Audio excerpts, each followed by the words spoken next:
6 months ago, I was unexpectedly fired from my job.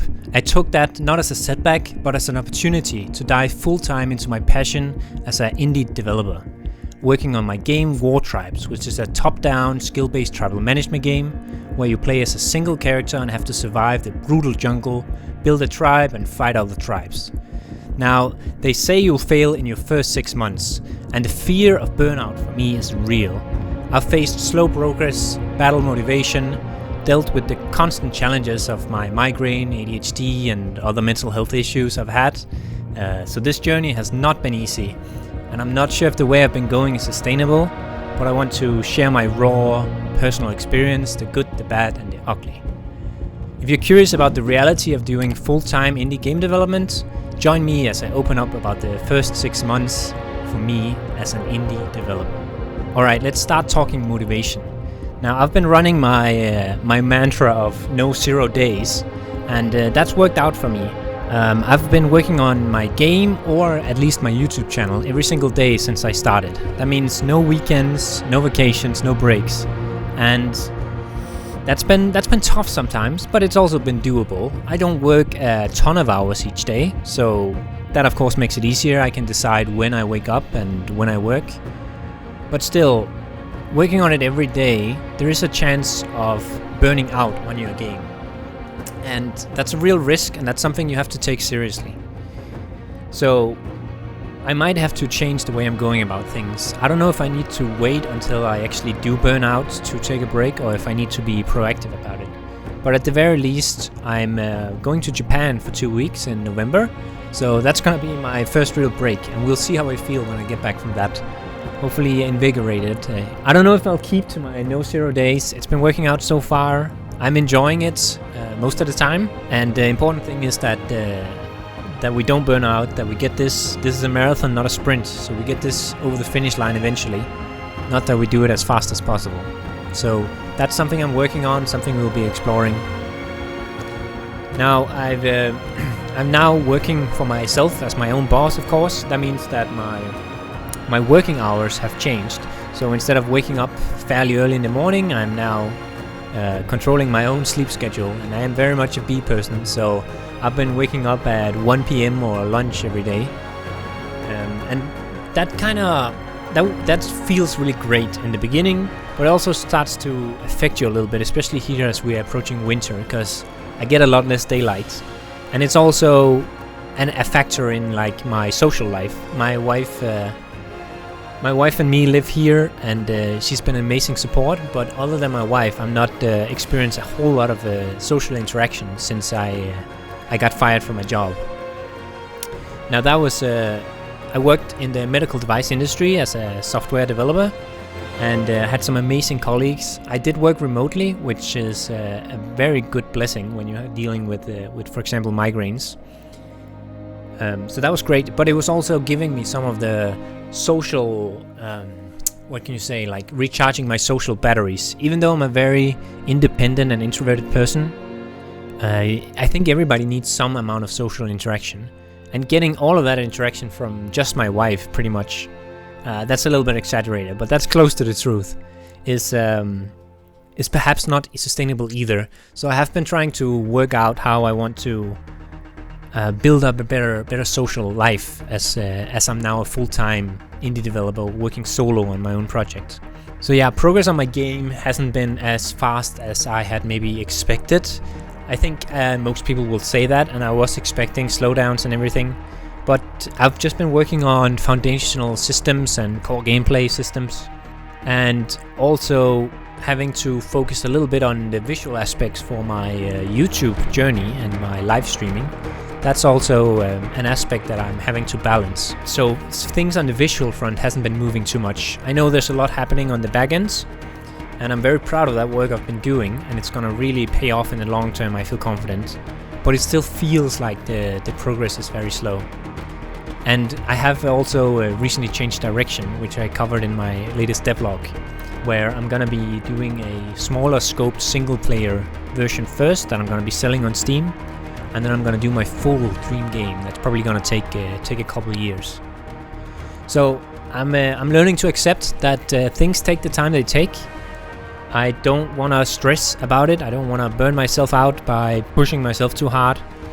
So I'm accepting that things are sometimes going slow, and we're going to take it step by step. We're going to work a little bit every day, if not almost every day, and get it done. So speaking of community and content creation, building up a community is a big goal of mine, both for people who are interested in Wartribes, which I think is going to come more as we get a more interesting looking game that we can show off on various social media. But also just people who are interested as fellow game developers in my journey. I've been seeing some steady growth on my YouTube and Twitch channel, and I'm very, very happy to see that. I've had some great people leave comments on YouTube and on Twitch, and it really means a lot when people engage with you as you're exposing yourself to the world and your ideas and your feelings and everything. So yeah, learning all the social media stuff at the same time. I'm really driving into my game development has been a challenge, but it's also very rewarding, and I'm very happy that I got started when I did. I started just as I started my full-time journey. I also got serious with my content creation, and I'm very happy that that's how it ended up. Yeah, a big goal for the game is getting it to a stage where it can be playtested, so I can get some feedback on my core mechanics. And then of course another big goal is to get a Steam page going. The best time to get a Steam page is when you got something to actually show, something interesting that's gonna catch people's attention. Because the way Steam works is that once you have your Steam page, it's gonna start slowly showing it to people. And if people say, I'm not interested in this game because you just got some placeholder stuff, the Steam algorithm is not gonna show them that game again, even after you got improvements done. So you want to be at least able to show the idea and the vision for the game. So that's something I'll be working towards, hopefully over the next 6 months. No hard deadlines here. But yeah, getting the game where I can have it visually pleasing enough to start getting people seriously interested in the game, and be able to record a trailer I can put up on Steam and get my Steam going, so I can tell you guys to go wishlist. So that's exciting. That's the big goal. But in the short term, I'll still be working on foundational systems. Now, my wife has also been incredibly supportive through all this. She's even been learning Blender to do some 3D modeling herself, and she's been helping do translations and various things for my YouTube channel as well. So that's amazing support, and I'm so blessed that I have that opportunity and that support network. I know everybody doesn't have that, and having some sort of support network, whether it be family or friends or something, is crucial when you go full-time indie development. It's gonna help keep you sane, it's gonna help get yourself out of your own head so you don't get stuck in loops and don't end up like Ubisoft making Skull and Bones, and you end up with some sort of inbred yes-men idea of a game that hasn't actually been out in the real world, and you haven't gotten the necessary feedback from outsiders. So having a support network and a community is essential. Now I want to talk a little bit about my mental health. The story actually begins in 2021 when I was still working full-time at my software job. I lost some family members at that time, and that on the surface I felt like I handled it well and everything, but you don't have control over the deeper parts of your brain, right? So I started experiencing some anxiety. I had some minor panic attacks, and just generally I wasn't feeling myself. And I knew that was it had a reason why I started feeling like that, right? So I was expecting it to go away eventually, and it kind of did. After a year, the anxiety kind of like faded, and I haven't had issues with it since. But after that, I started experiencing some periodic depression. Mild depression, so it's not like I'm not functional or anything, but you know, that feeling where you're not looking forward to things, and it's really hard to get motivated to do things, and you start reflecting on your life, and you're maybe not happy with your situation, and it can work as a motivator, but it's really tough to go through making your own business and stuff when you're experiencing that. Luckily, it's been only lasting a few weeks at a time, and I've been managing it pretty well with vitamin D and meditation and others and other parts of my social network. So I'm handling that part. It's just become a little bit part of my life that I'm dealing with. But you are gonna experience mental health changes, I think, when you go full-time on a big thing like a game project. Another thing I've been dealing with is that I believe I have ADHD. You hear that a lot all over the place these days. But yeah, looking at the list of symptoms of ADHD, it's basically just a story of my life. So I don't want to diagnose myself here, and I am waiting for an official diagnosis, which is going to take a few years in the public system here in Denmark. But that's actually been pretty helpful figuring out what's been going on there. It's been explaining why I have some of these motivation challenges I have. And also, like, some of the positive aspects of being able to hyper-focus on a specific thing and not being able to be pried away from the PC until you get that one specific thing done. So I've been learning a lot about myself, and resources like Dr. K and others online has really shined a light on why I behave the way I do, and learning something about my own brain. And yeah, that's been an experience, and I'm still learning a lot about myself, experimenting with various ways to manage my productivity and things like that. And if I get an official diagnosis in a few years, I can perhaps even learn more about myself, and if it's going to be treated with medication or therapy or whatever, I'm sure that's also going to help me grow as a person and help me on my journey as a game developer. But that's going to be late in the process of Wartribes, it sounds like, so I'm going to have to learn to deal with my own brain as it is right now and grow with that. On the physical health side, I'm doing pretty well. I've been able to stick to an exercise schedule where I have a different type of exercise I'm doing every day. I don't go to the gym, but I have some equipment at home, and I'm able to go for runs and various things like that. Also do some yoga and meditation to help both with the physical and also the mental health aspect of things. So that's been really great for both my ADHD, my migraine, my depression, and motivation in general. Now let's talk finances. I'm in a very lucky situation that I got a certain baseline secured. So that means I can basically do indie game development indefinitely. Wartribes is going to get done either way. So financially, I'm doing quite well. I got a baseline secured. It's not a high standard of living or anything. So any money I make off content creation and eventually selling my game is going to be a bonus on top of that, and it's going to help me kind of like raise the bar for the quality of life I'm having. So having that baseline is really helpful, and most people do not have that. So for most indie developers, they end up having to have a runway of savings, for example, or having to work with a publisher that's also going to leave you with a deadline. And then you make your game with 6 months or a year or however long it is. And then you use that money to kind of fuel you forward, and that money will help secure the next project we can work on, so you can keep going full time. But that's a very risky way of going about game development, because if you have one big flop on a game you worked for a year, yeah, you risk running out of funding, and you can't keep doing the full-time game development perhaps for much longer if a game flops like that. So I'm very happy that I don't have to deal with that. And I want to say that I'm going to do some more YouTube videos in the future about the ways and the different paths of becoming a full-time game developer, including the way I got to where I am today. So yeah, I'm very lucky I'm in a stable position, and the way I can think about finances is basically in a very positive way, where I don't have to stress about not having enough money, but I can think about if I am able to make some money eventually on social media and on selling my game. That's basically just going to be an increase of living standards for myself. So that's very exciting to think about, and it doesn't have to be a stressful thing for me.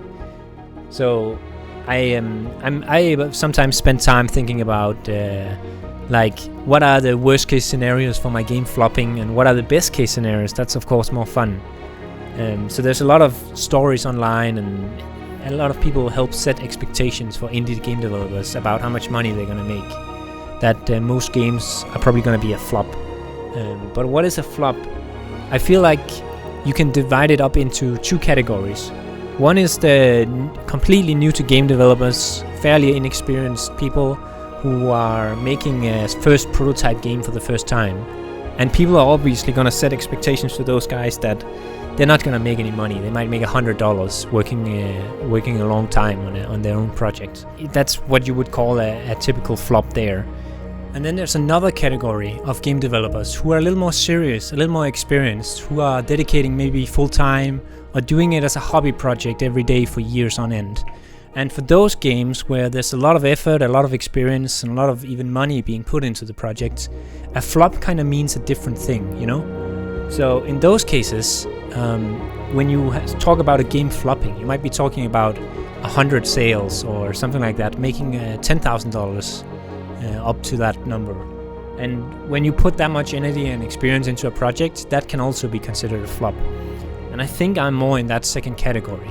So even if Wartribes doesn't do well, I still expect to be making some amount of money on it, because I am gonna keep going until I reach a quality that I'm happy with. And I feel like there's gonna have to be some people who are interested. But we'll have to wait and see. And it's of course fun to think about the upper case where you make upwards of 100,000 or maybe even $1 million on your game. I'm not expecting that to happen. I do have realistic expectations on that. But that would be a huge boost to my quality of living, obviously. So yeah, financially, I'm doing great. I am very blessed. I'm very happy with my situation. And it's fun to think about finances. And I really understand that there's a lot of indie developers out there struggling. And whether you take a more risky approach towards becoming a game developer, I wish everybody the best of luck. And I hope that those people who have this as their passion, who are gonna take it seriously, who are willing to go through the pain, I wish those people as much success as possible. So yeah, back to Wartribes. What are my milestones? So I talked a little bit about over the next 6 months, I want to get a Steam page up. I'm not setting a hard deadline for myself, but that's the goal. But I'm also very aware that things change. For example, I talked about in my recent devlog that I've actually decided to split my game in two. So I'm gonna have a prequel to my game where I have a much smaller scope, but with the same core mechanics. I'm gonna release that on Steam for cheap as a sort of prequel story to my main game that I'm building, which is the big dream game. But yeah, I talk more about that in my devlog. So that wasn't something I had been planning from the beginning. So things change, and I'm sure things are gonna change. I don't know what Wartribes is gonna look like in 2 or 4 years, but I know I'm gonna make a game, and I know it's gonna be up to my level of standards, however long it might take. So that's a journey I've set for myself, and I'm remaining committed to that. Now, if you want to hear more about how I got my inspiration for Wartribes, my first devlog covers that well, so please give that a check. If you're an Unreal Engine game developer yourself, I also have a tutorials channel where I cover more in-depth and explaining really well various concepts in Unreal Engine, so please check that out. Otherwise, thank you for watching, take care, see you next time.